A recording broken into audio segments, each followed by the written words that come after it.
इन दोनों में विषय घातक है, क्योंकि विष को तो खाने से व्यक्ति और विषयों को तो देखने से ही कई बार अंत को प्राप्त होता है। इसलिए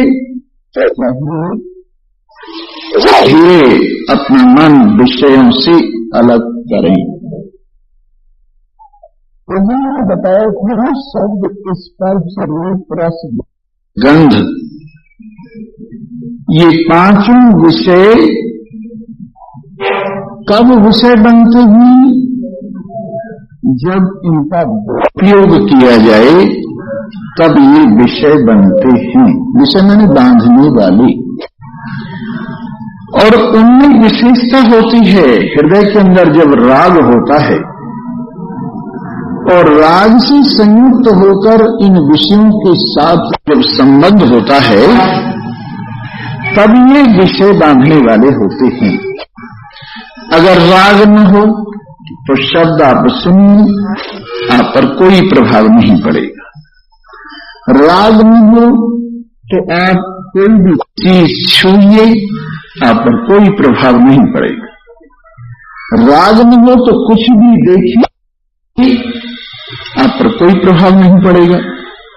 राग न हो तो कुछ भी खाइए, ऐसा मत सोचिए कि यहां खाने पीने की छूट दे दी, क्योंकि हमारे आध्यात्मिक जीवन में सबसे पहले तो यही सिखाया जाता है, जैसा खाए अन्न वैसा बने मन।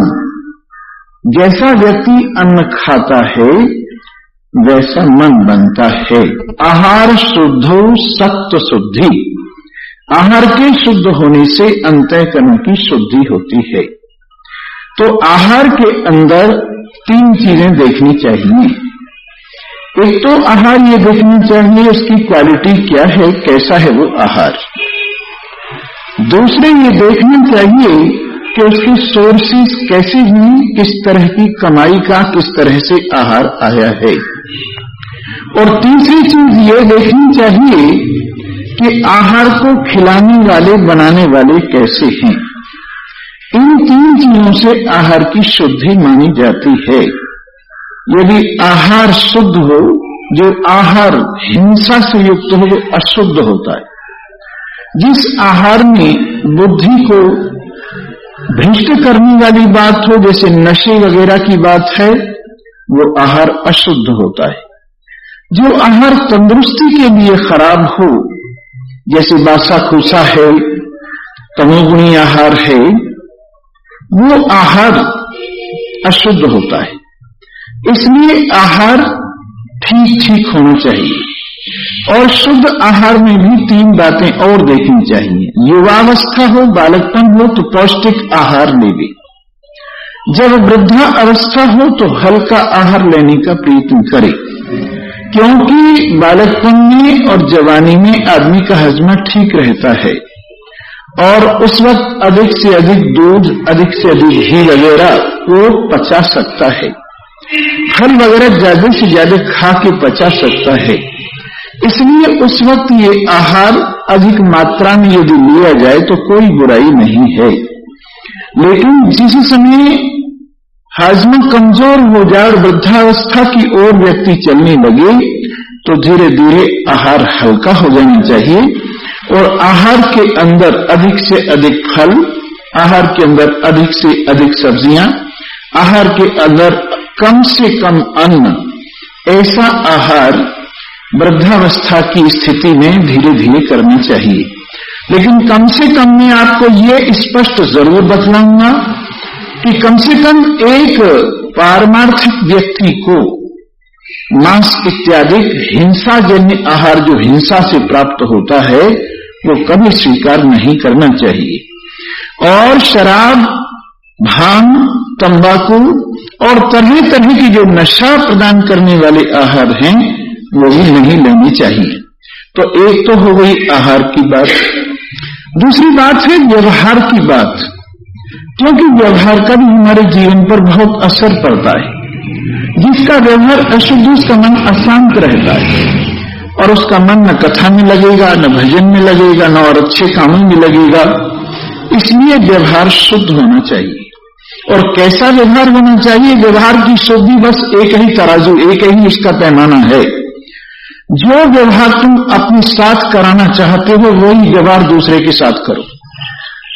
जो व्यवहार तुम अपने साथ कराना चाहते हो, जैसे तुम किसी के साथ व्यवहार कर रहे हो वहां तुम खड़े हो जाओ और उस वक्त ये सोचो कि ये दूसरा आदमी है, मैं माने दूसरा आदमी है और मैं जिसके साथ व्यवहार कर रहा हूं वो नहीं हूं। तो वहां मैं कैसा व्यवहार इससे चाहूंगा वैसा व्यवहार करो। जो व्यवहार अपने प्रतिकूल है वो दूसरे के साथ व्यवहार न करो। इसीलिए कहा है कि जो अपने प्रतिकूल हो न परेशान समाचरित, ऐसे व्यवहार को दूसरों के साथ न करे। और याद रखो, दूसरों के साथ व्यवहार नहीं होता, यह व्यवहार अपने साथ होता है। दूसरे रूप में अपना ही स्वरूप है। तो जैसे कोई गुंबद में खड़ा होकर, जो गोल बिल्डिंग होती है, जैसे मुसलमानों की मस्जिदों में गुंबद होते हैं या कब्रों में होते हैं, उस गुंबद में खड़ा होकर आदमी आशीर्वाद देवे तो उसे सुनने को प्रतिध्वनि रूप से आशीर्वाद मिलता है। और यदि वहां गाली देंगे तो सुनने को गाली मिलती है। तो संसारिक गुंबद की तरह से है। यहां जैसा कोई बोलता है वैसा सुनने को मिलता है, जैसा कोई करता है वैसा भोगने को मिलता है, जैसा कोई सोचता है वैसा उसके लिए सोचा जाता है। इसलिए क्योंकि मेरे पास ही वापस आएगा ये बूमरंग की तरह से मेरा व्यवहार, ऐसा जानकर आदमी को अच्छा व्यवहार करना चाहिए। तो जिनका आहार ठीक है और जिनका व्यवहार ठीक है, और इसके बाद तीसरी चीज है विचार। जिनका विचार ठीक है उनका जीवन ठीक है। विचार से जो ठीक है, और विचार में दो बातें हैं। एक तो सबसे अच्छा विचार तो यह है कि हम प्रतिदिन यही सोचें, सर्वे भवन्तु सुखिनः, सर्वे सन्तु निरामया, सर्वे भद्राणि पश्यन्तु मा कश्चित् दुख भाग भवेत्। सभी अपने जीवन में अच्छा देखें, सर्वे भद्राणि पश्यन्तु, और किसी को कोई रोग न हो, कोई अपने जीवन में कष्ट न देखे। हमारी भावना अंदर से ये होनी चाहिए। और किसी के लिए अशुभ विचार मन में नहीं लाना चाहिए। शुभ विचार इस संसार में प्रेषण करना चाहिए। जैसे अपने घर में आदमी हवन करता है तो अड़ोस पड़ोस में सुगंधी पहुंचती है, वैसे ही जो सद्विचार वाला होता है वो सारे वातावरण को पावन और पवित्र करता है। इसलिए हमें चाहिए कि हम शुभ विचार वाले हों और शुभ व्यवहार वाले हों और शुभ आहार वाले हों, और व्यवहार में वाणी का भी ध्यान रखें, कर्म का भी ध्यान रखें और मन का भी ध्यान रखें। इसी तरह से ये हमारे लिए बहुत जरूरी है। तो मैं विषय की बात बता रहा था कि यदि हमारा राग न हो और हम शब्द स्पर्श रूप रस गंध से काम चला लें तो हमें ये बांधते नहीं। कैसे नहीं बांधते? जैसे हमारे हाथ में घाव अगर न हो और हम अपने हाथ पर विष रख लेंगे तो हमारा कुछ नुकसान नहीं करेगा, और अगर हमारे हाथ में घाव हो और उस पर थोड़ा सा भी विष रख लिया जाए तो विष हमको लग जाएगा।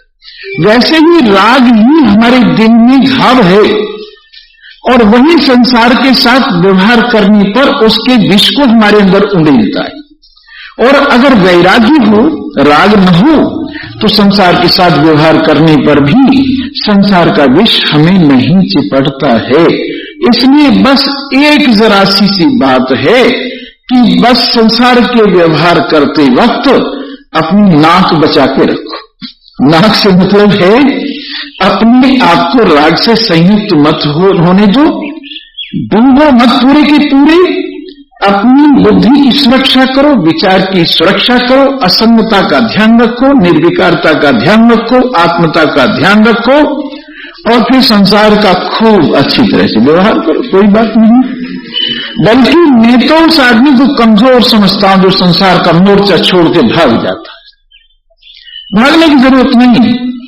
अब एक मान लीजिए बिल्ली ने किया हमला और कबूतर ने आंखें बंद कर ली ये समझ के कि अब ये भाग गई होगी। अब वो आंखें बंद करने से तो और आराम से खा जाएगी, इसलिए आंखें बंद करने के बजाय कुछ पुरुषार्थ करे, पंख वंख बिल्ली को मारे या उड़ने की कोशिश करे। वैसे ही संसार के सामने हथियार डालकर बैठ जाइए, कुछ पुरुषार्थ न कीजिए तो संसार तो निपटा डालेगा।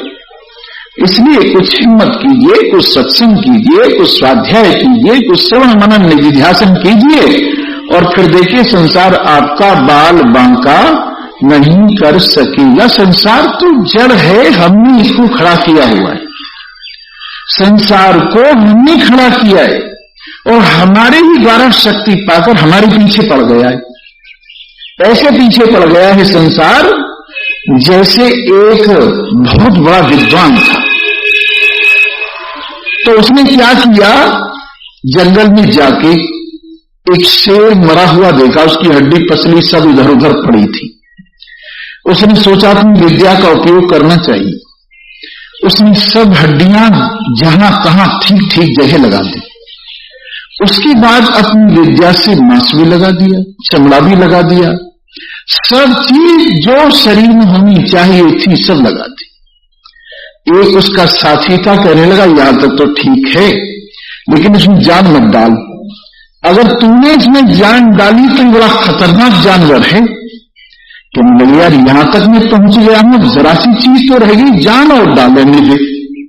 कहने लगे जान में डाल की जान डाल लेने दे। कहने लगे अच्छा मुझे पेड़ पर चढ़ जाने दे तब जान डालना। तो वो पेड़ पर चढ़ गया और उसने जो जान डाली तो एकदम उसी को खा गया। वो मरा हुआ शेर जिसकी हड्डी पसली इधर उधर पड़ी थी, उसने यूं ही मजे मजे में इकट्ठा कर लिया, मजे मजे में उसकी सारी अंग प्रत्यंग जोड़ दिए, मजे मजे में उसका मांस वगैरह सब फिट कर दिया और उसको जीवन देके उसको खड़ा कर लिया और मरे मराई से मर गया। उसी तरह से हम बिना मां के संसार को खड़ा कर लेते हैं और इस मरे शेर को खड़ा करके इसमें जान डाल देते हैं और ये हमें खा जाता है बड़े आराम से। ये सब हमारी भूल ही है। नहीं संसार में कोई हिम्मत है जड़ संसार हमें बांध लेगी, हम ही इसको अपने सुख की वजह से बांधे हुए हैं और इसलिए फिर जब हमने इसे बांध लिया तो ये भी हमें बांधे हुए है। अब मान लीजिए कोई भी चीज आप अपने साथ रख लीजिए तो चीज को आपने बांधा है और चीज फिर आपको बांधेगी, रखवाली कीजिए अब उसकी रखवाली कीजिए। इस तरह से हर चीज संसार की हमारी ओर से पहले बंधती है फिर हमें बांधती है और यही है राग जिससे हम संसार को अपने साथ बांधते हैं और फिर संसार का बंधन झेलना पड़ता है। इसलिए सावधान रहो और वैराग्य से संयुक्त होके रहो। देखो वैराग्य की बात आपको बताता हूं।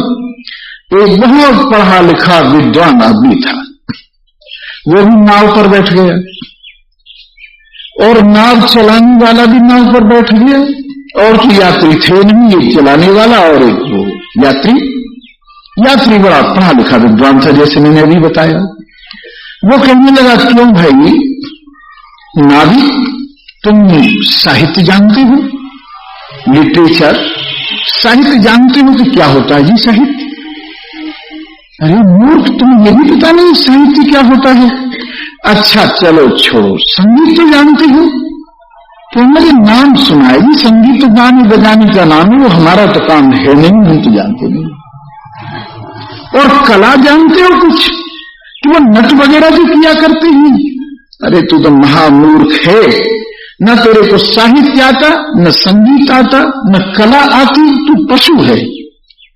कहने लगा जी ऐसा होगा, मेरे को तो ये नाव चलाना आता और कुछ नहीं आता, न साहित्य आता, न संगीत आता, न कला आती। इसके बाद में हुआ ये कि बहुत जोर का नदी में तूफान आ रहा था, बीच में जाके नाव चक्कर में आ गई। वो मल्लाह कहने लगा क्यों जी दीन बंधु तुम तैरना जानते हो? कहने लगे ये तो मेरे को नहीं आता कि अगर तैरना नहीं जानते तो साहित्य को, संगीत को, कला को लेकर सबको लेकर डूब जाओ, मेरे को तैरना आता है, मैं पार चला जाऊं, नाव अब डूबने वाली बचेगी नहीं। तो भाई जिसको तैरना आता है सर कुछ भी ना हो वो तो पार उतर जाएगा, और जिसको तैरना नहीं आता चाहे कितना ही चतुर चालाक है वो इस संसार में डूब जाए। और तैरना क्या है? ये वैराग्य ही तैरना है। ये वैराग्य ही तैरना है कि अपने मन को संभाल के रखे, काम चलाऊ लगावे संसार से, इतना न लगावे कि जहां लगावे वहीं चिपक जाए, जहां लगावे वहीं चिपक जाए। जैसे बच्चे मजाक में कुर्सी पर चिपकने की चीज रखते हैं और जो बैठता उसी के साथ कुर्सी चिपक जाती। ऐसा नहीं होना चाहिए कि हम जिस चीज को देखें उसी के साथ चिपक जाएं, और इसका फल ये होता है कि हमें इस चिपकने का फल भोगना पड़ता है। किस रूप में? रोने के रूप में। रोने के रूप में जिस चीज से हम चिपके हुए हैं कि वो चीज विनष्ट होती है तब हमें रोना पड़ता है। लेकिन अगर हमारा विशेष लगाव न हो तो ये समझ में आ जाता है पहले कि हर चीज मिटने वाली है, और जब मिट गई तो मिट गई, पहले ही हमें पता था मिटने वाली है, इसलिए फिर शोक नहीं होता। इसलिए समझदारी से इस संसार में रहो, आंख खोल के इस संसार में रहो, अपने आप को बचाते हुए इस संसार में रहो, असंगता पूर्वक इस संसार में रहो, और जो अपने आप को संभाल के रहता है फिर दूसरे को किसी को दोष नहीं देना पड़ता, और जो अपने आप को नहीं संभालते दूसरों को दोष देते रहते हैं। इसलिए दूसरों को दोष देने के बजाय अपने आप को संभालो। और आपात, हाँ, विषय आशा महापाशाद यो विमुक्तः, विषयों की आशा जो बहुत बड़ा बंधन है जिसका छोड़ना कोई आसान बात नहीं, बड़ी मीठी चीज है। संसार के विषयों की आशा बड़ी मीठी चीज है। अभी एक लड़के लड़की का विवाह हुआ और उनको भी संतान हुई नहीं, सोच रही थी दोनों कि ये हमारे अब की जो संतान होगी भगवान ने चाहा तो लड़का ही होगा। और वो घरवाली कहने लगी मैं तो उसको डॉक्टर बनाऊंगी, और लड़का कहने लगा नहीं नहीं मैं उसको वकील बनाऊंगा, नहीं मैं तो डॉक्टर बनाऊंगा, मैं तो वकील बनाऊंगा। लड़ाई होते होते अड़ोस पड़ोस सारा जाग गया। वो लोग कहने लगे भाई तुम क्यों झगड़ा कर रहे हो कि जी ये लड़की को बनाना चाहती है डॉक्टर और मैं वकील बनाना चाहता हूं। लोग कहने लगे लड़के से तो पूछ लो वो डॉक्टर बनना चाहता है कि वकील बनना चाहता है। कहने लगे जी उसका तो अभी जन्म भी नहीं हुआ है, पूछ किससे लो। तो ये संसार की आशा है, ये संसार की आशा है। बिना हुए ही उस पर हम मन लगाकर भविष्य के लिए सोच रहे हैं। तो शेख चिल्ली की कथा जानो यह संसार है, बिन हुए ही मर गया रोना यहां बेकार है। शेख चिल्ली की कहानी है संसार। एक शेख चिल्ली के सिर पे घड़ा रख दिया तेले ने कि मेरा तेल का घड़ा वहां पहुंचा दे, तेरे को मैं 10 रुपए दे दूंगा। उसने रख दिया घड़ा, सोचने लगा इन 10 रुपयों का मैं क्या करूंगा, इनसे कुछ अंडे खरीदूंगा, इनको बेचूंगा, फिर मुर्गी खरीदूंगा, फिर उनको बेचते बेचते बकरियां खरीदूंगा, भैंस खरीदूंगा, गाय खरीदूंगा, उनका दूध बेचते बेचते जमीन खरीदूंगा, बाग बगीचे लगाऊंगा, और फिर खेती वेती करूंगा, व्यापार करूंगा, फिर घर बनाऊंगा, फिर शादी करूंगा, फिर मेरे बच्चे होंगे और बच्चों को जब झूला झुलाऊंगा, यूं जो मारा उसने हाथ झूला झुलाने के लिए वो नीचे गिर गया घड़ा, सारे घड़े का तेल बह गया। तेली कहने लगा मूर्खानंद तूने मेरे घड़े को तोड़ दिया, तेल का नुकसान कर दिया, तुझे तेल की पड़ रही है, मेरा तो सत्यानाश हो गया। इतने अंडे, मुर्गियां, बकरियां, भैंस, गाय, खेती बाड़ी, व्यापार सब सत्यानाश हो गया, घरवाली बाल बच्चों समेत। तो ये संसार ऐसा है, नहीं आदमी आशा करता रहता है। तो विषयों की आशा इतनी मीठी है कि इसके पीछे आदमी चलते चलते भी सोचता जाता है, यूं हो जाएगा, फिर यूं हो जाएगा, फिर यूं हो जाएगा, फिर यूं हो जाएगा। इसका छोड़ना बहुत मुश्किल है। पर इस आशा के बंधन से जो छूटना मुश्किल है, जो विमुक्त नहीं होता, मुक्त होना और किससे? अरे मुक्ति किससे है? संसार की आशा से मुक्ति है। संसार की आशा से मुक्ति ही मुक्ति है और बंधन का है। बंधन आशा ही परमं बंधन, आशा ही बंधन है। और नैराश्यम परमं सुखम, और नैराश्य आशा का परित्याग कर देना। देखो, ज्ञानवान वर्तमान में सुखी रहता है, भविष्य की चिंता नहीं करता, भूत का चिंतन नहीं करता। भविष्य की चिंता नहीं करता और भूत का चिंतन नहीं करता, और वर्तमान को जैसा समय आ जाता है असंगता के साथ में उन चीजों से काम निकाल लेता है।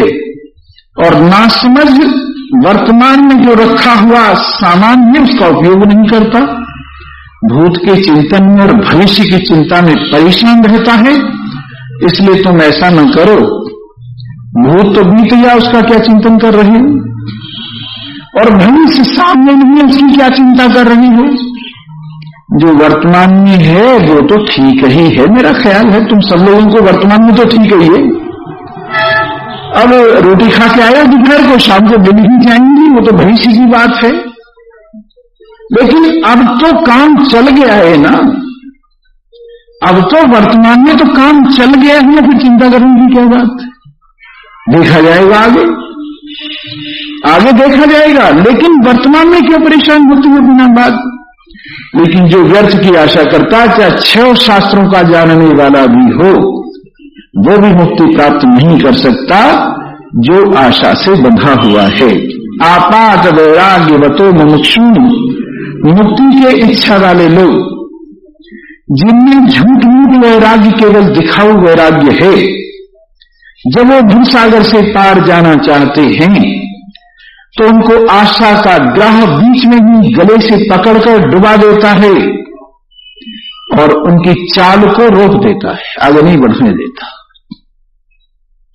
लेकिन जिनने इस विषय के ग्रह को वैराग्य की तलवार से आते हुए रास्ते में हनन कर दिया है, वो संसार के सागर के पार निर्विघ्न हुआ पहुंच जाता है।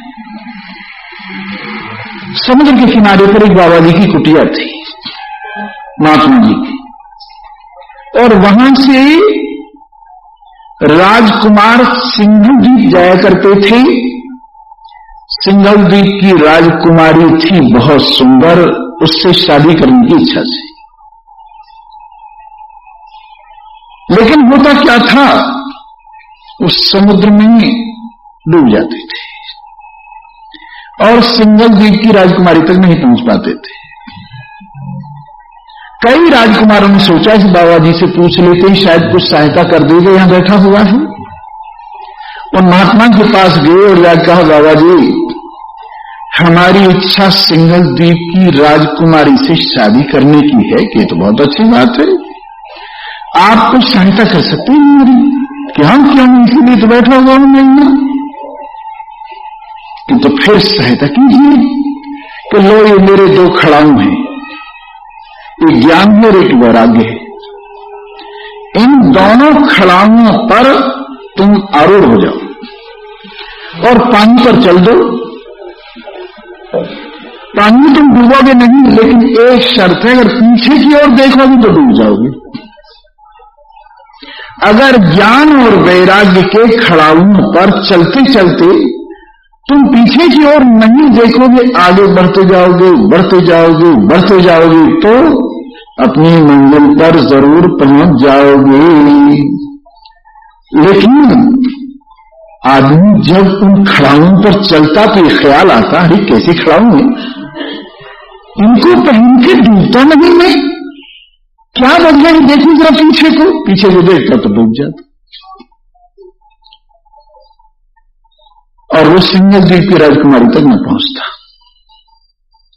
वैसे ही मुक्ति तो सिंगल द्वीप की राजकुमारी है और संसार सागर है, और उसके किनारे पर जीवन मुक्त लोग सहायता करने के लिए लोगों की बैठे हुए। लोग मुक्ति चाहते ही और इनसे सहायता मांगते हैं, महाराज हमारी को सहायता करो। तो ये दो चीज देते, ज्ञान और वैराग्य, और कहते हैं इन पर आरूढ़ होकर चले जाओ, लेकिन पीछे मत देखना कि संसार में मेरे बिना क्या हो रहा है, मेरी घरवाली का क्या होगा मेरे पीछे, मेरे बाल बच्चों का क्या होगा मेरे पीछे, मेरी दुनिया को कौन संभालेगा मेरे पीछे। अगर ये देखोगे तो डूब जाओगे।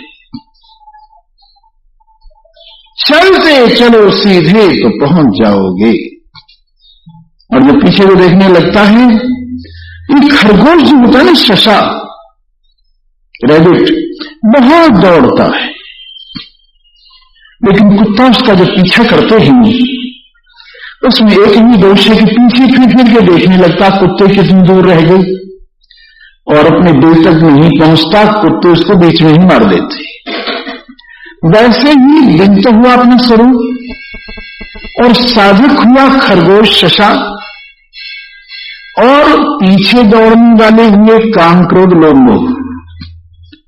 ये जब पीछा करते हैं तो बड़ी दौड़ लगाता, लेकिन पीछे देखता रहता है कितनी दूर रह गई, कितनी सफलता मिली है, मेरे जीवन में मुझको क्या लाभ हुआ है, और उसकी वजह से डूब जाता है। इसलिए तुम पीछे मत देखना, तुम आगे ही बढ़ते चले जाना। तुम्हारा लक्ष्य तुम्हारे सामने है। जो व्यक्ति निरंतर प्रयत्नशील, लग्नशील, पुरुषार्थी होते हैं, उनका लक्ष्य दौड़कर उनके चरण चूम लेता है। और जो व्यक्ति ढुलमुल श्रद्धा, ढुलमुल विश्वास, ढुलमुल वैराग्य और ढुलमुल ज्ञान वाले होते हैं, और कभी इधर कभी उधर डामाडोल, उन विचारों को कहीं ठिकाना नहीं मिलता, और यम बीच में लटके रह जाते हैं त्रिशंकु की तरह से। इसलिए तुम हिम्मत करके आगे बढ़ते चले जाओ और संसार सागर की पार पहुंच ही जाओ। मैं तो कहता हूं प्रत्येक मनुष्य शरीर में ये योग्यता है, प्रत्येक मनुष्य शरीर में आए हुए जीव को अपने कल्याण का साधन करने की योग्यता है।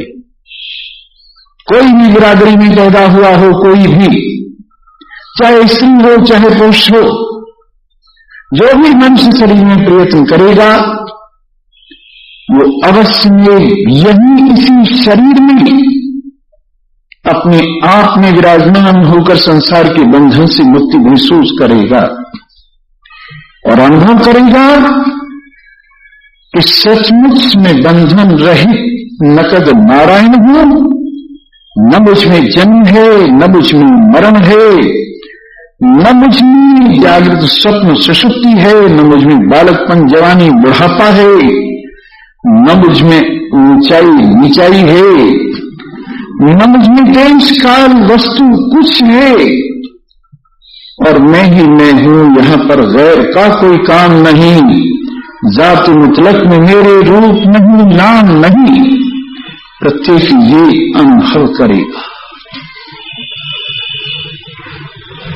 इसलिए अपने आप को संभालो। और विषम विषय मार्गैर्गच्छतो नच्छ बुद्धि प्रतिपदमभियातो मृत्युरप्येष विद्धि हेतु सुजन गुरु त्यागच्छतः स्वस्य युक्त्या प्रभवति फल सिद्धि सत्यमित्येव विद्धि। अरे मेरे मित्र, तू विषम विषय मार्ग से यात्रा कर रहा है। अपनी बुद्धि को स्वच्छ कर, निर्मल बुद्धि अपने साथ रख, अपने नेत्रों को खोल के चल। अगर तेरे बुद्धि रूपी नेत्रों में संसार की मोह ममता का मोल पड़ा हुआ रहेगा ना, तो प्रत्येक पद पर, प्रत्येक कदम पर मृत्यु बैठी हुई है। एक कदम आगे बढ़ाएगा तो मृत्यु बैठी हुई है। लेकिन तेरी आंखें खुली रहेंगी तो मृत्यु तेरे पैरों के नीचे रगड़ जाएगी। नासमझ लोगों का सिर मृत्यु के पैरों के नीचे होता है और समझदार के पैर मृत्यु के सिर पर होते हैं। समझदार व्यक्ति के पैर मृत्यु के सिर पर होते हैं और नासमझ लोगों का सिर मृत्यु के पैर के नीचे होता है। और इसका कारण मैं बताता हूं। जो समय का सदुपयोग नहीं करता, समय का पैर उसके सिर पर है। समय माने काल, काल माने मृत्यु।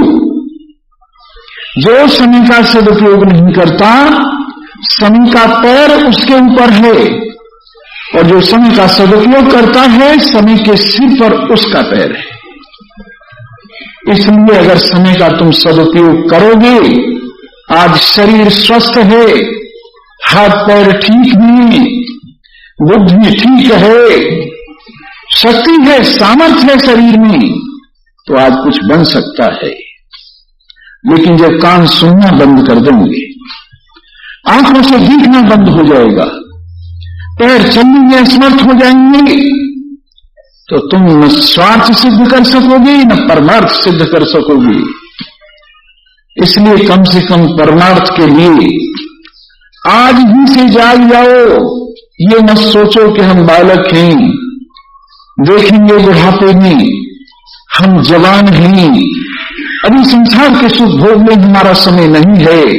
नहीं नहीं, जिनको बहुत दूर जाना होता है वो जल्दी ही जागते हैं।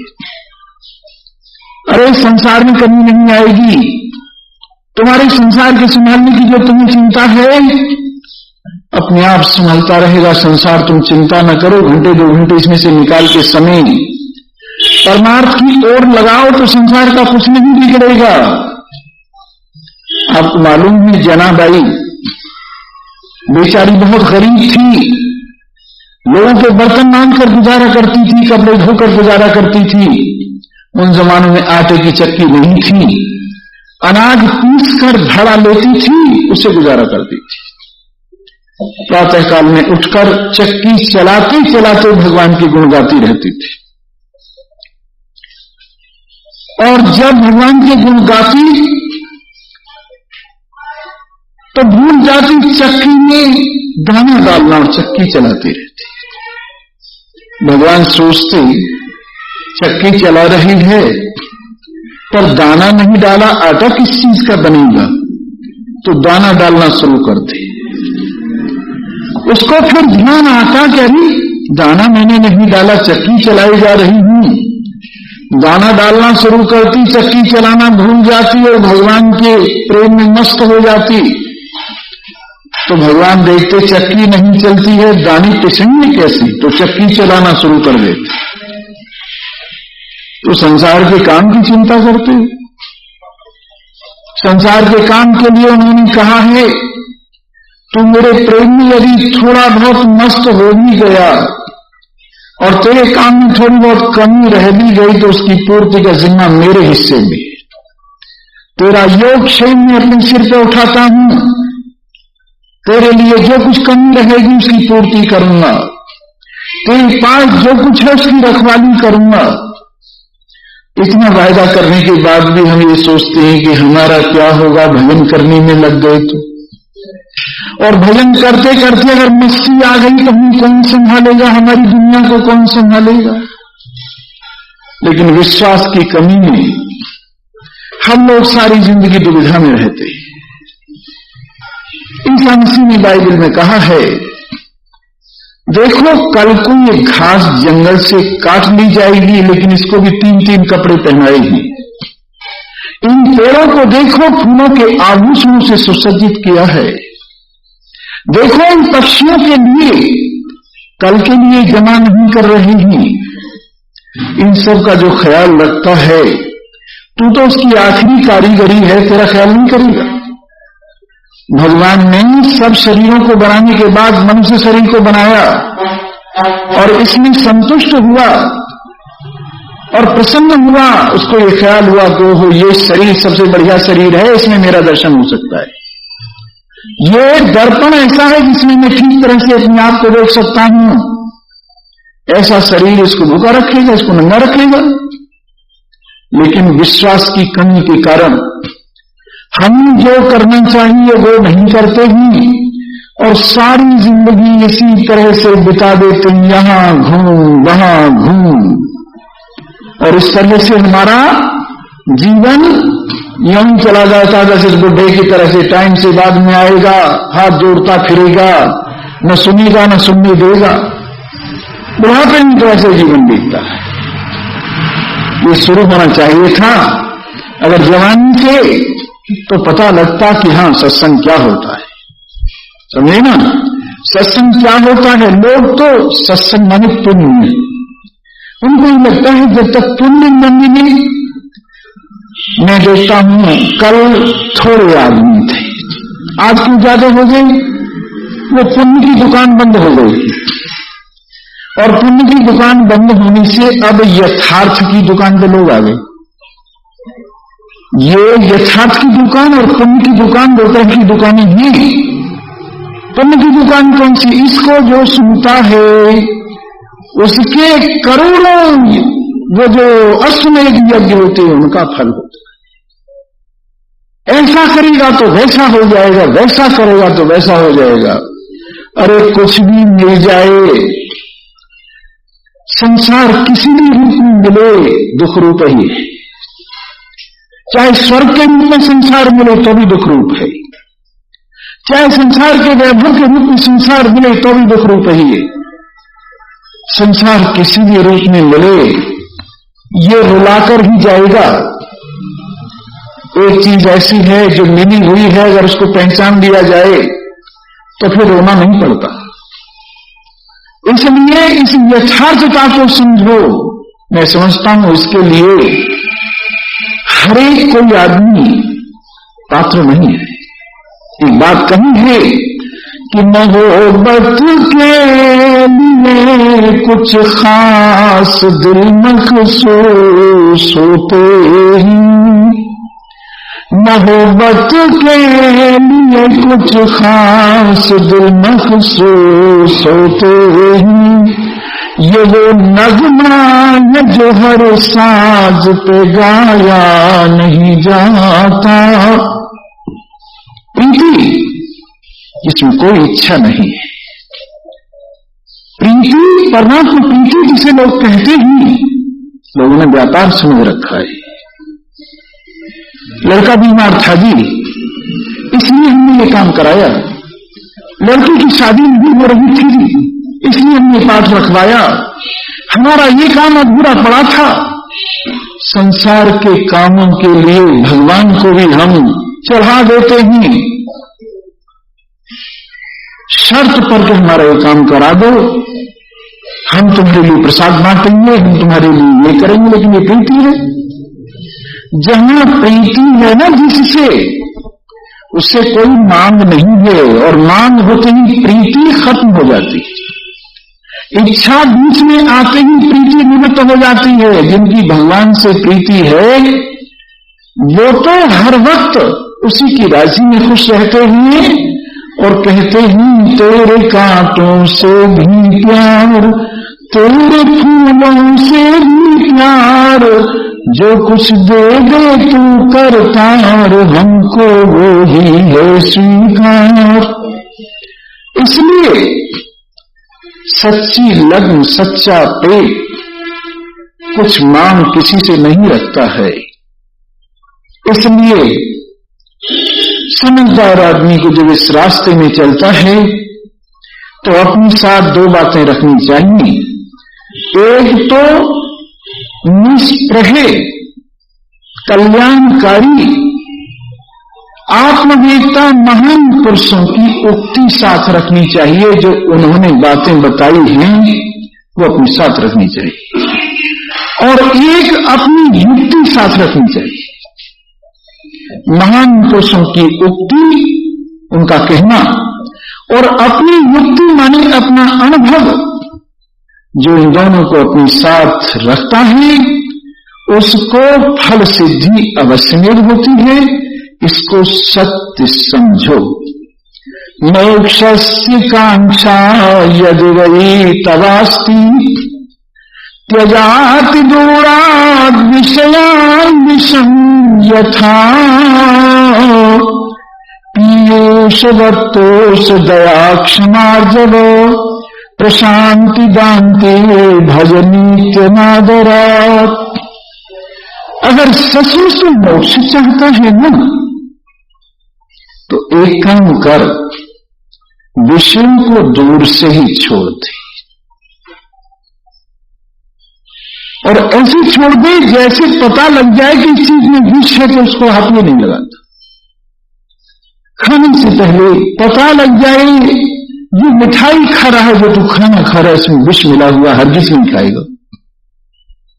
ये पता लग जाए कि जिस पानी को, जिस पेय को, शरबत इत्यादि को तो पी रहा है इसमें विष है, बिल्कुल नहीं पिएगा।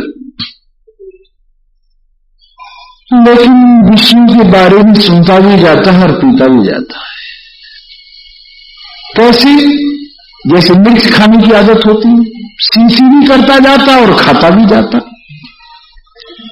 ये है आदत की बात। अनेक जन्मों से विषयों के प्रति लालसा, देखिए इसमें सारी चीज आ गई है, चाहे शब्द, चाहे स्पर्श, चाहे रूप, चाहे रस, चाहे गंध, सबकी बात है। और फिर एक और बात बताऊं आपको, अगर आज तुमसे ये दवा न खाई जाए ना मेरी वाली, मैं तो चाहता हूं अभी से खाना शुरू कर दो। बहुत से लोग सोचते हैं अभी लो खा लेंगे, क्या जल्दी है, चलो पुड़िया बांध के रख लेना, जब फुर्सत सी हो तब खा लेना।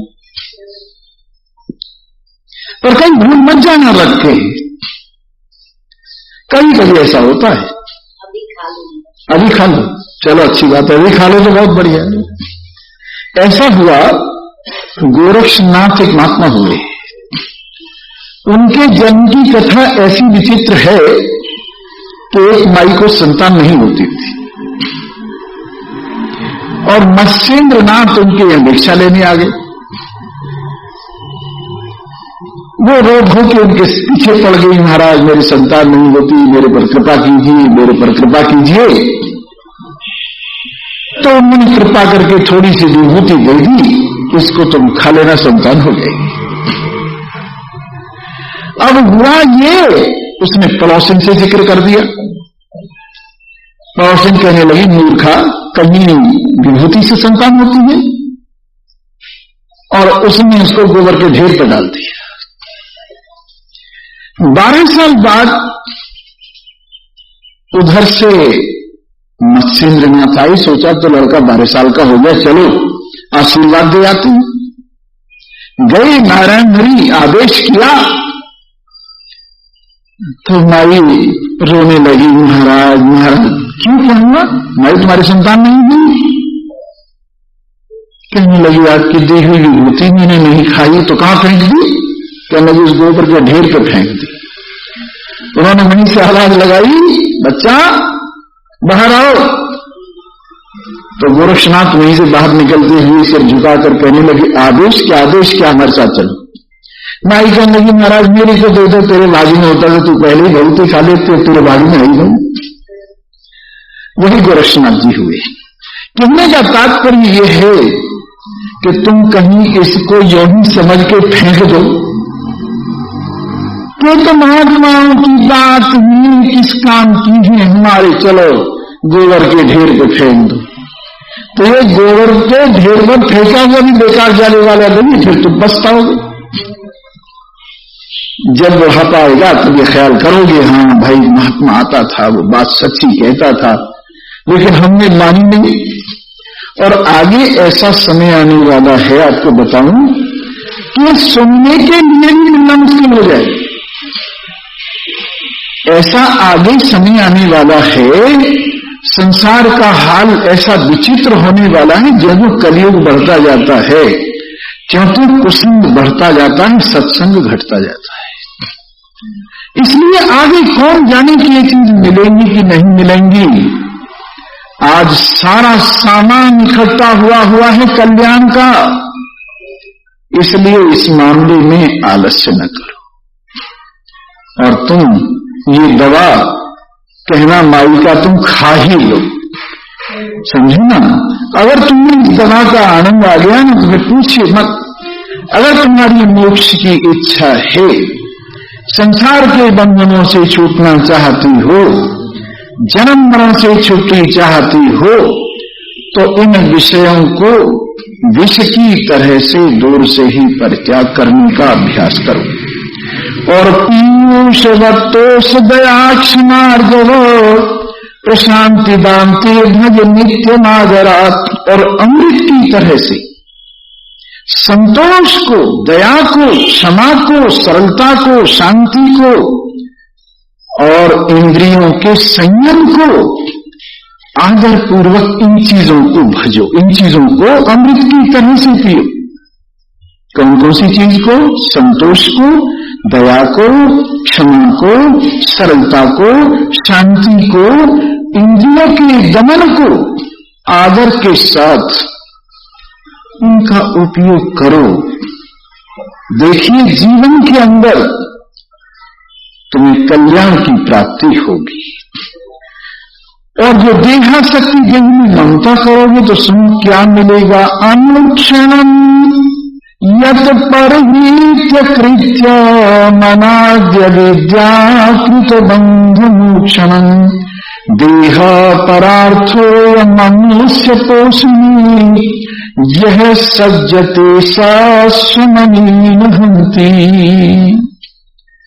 जो काम शरीर से हमारा करना चाहिए तो हमारा काम तो इसने किया नहीं। इस शरीर ने, ये शरीर किसके लिए मिला था हमें? ये शरीर हमको हमारे पुण्य से